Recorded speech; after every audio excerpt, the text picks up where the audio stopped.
Every Friday in Ljubljana, the Slovenian capital, hundreds of demonstrators, many on bicycles, gather in front of the parliament to express their anger towards the government of Prime Minister Janez Janša. This day, part of the protest is in solidarity with Palestinians and against the government's support for Israel in the latest conflict. But as every week for the past year, freedom of press is high on the agenda. This government in Slovenia is doing nothing good for us. They are trying to destroy everything. They are trying to destroy our media.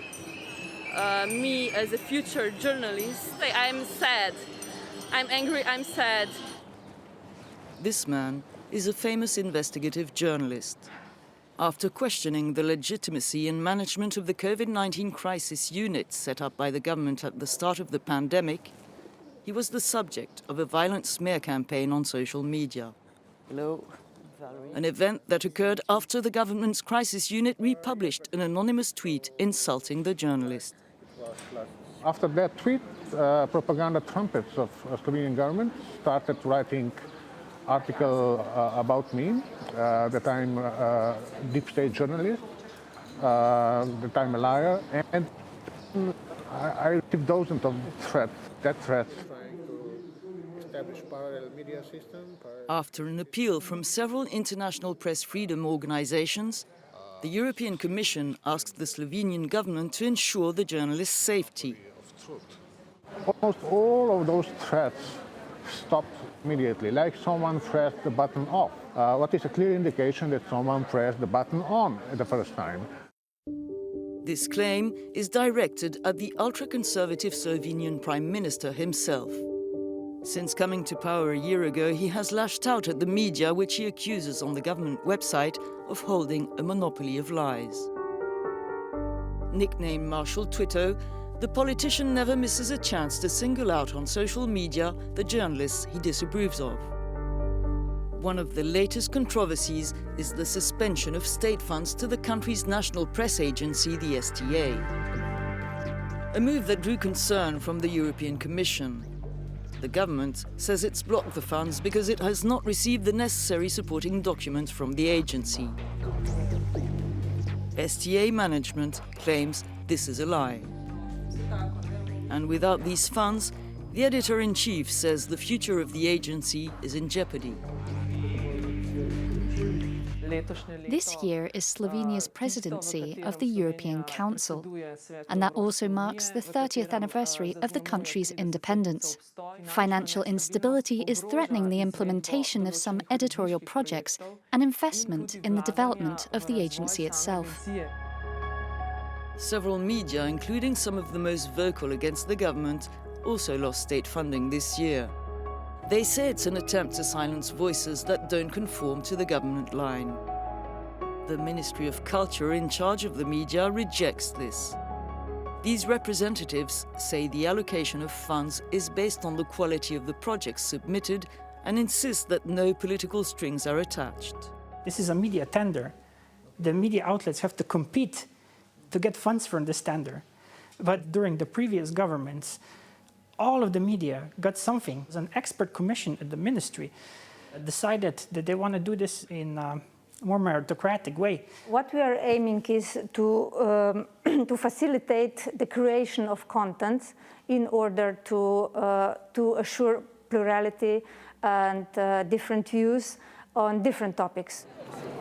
A name which, in the eyes of many Slovenian journalists, stems from a will to control the media. It's a widespread belief at RTV Slovenia, the national television station, which the Prime Minister accuses of spreading fake news and trying to destabilize the government. Female journalists have been prime targets for Janez Janša's wrath. One of RTV's star presenters was among those faced with violent attacks on social networks and media affiliated to the Prime Minister's SDS party. This pressure is very dangerous because now when you think about some topics that you want in your show, then you think about consequences, about attacks because of that topic. and you go to more safe topics because of this. So these attacks are also leading to self-censorship, which is already a big problem in Slovenia. A problem that one of her colleagues, host of the channel's parliamentary program, wants to minimize. Attacks on social media are part of the job, he says, denying any pressure from the ruling power.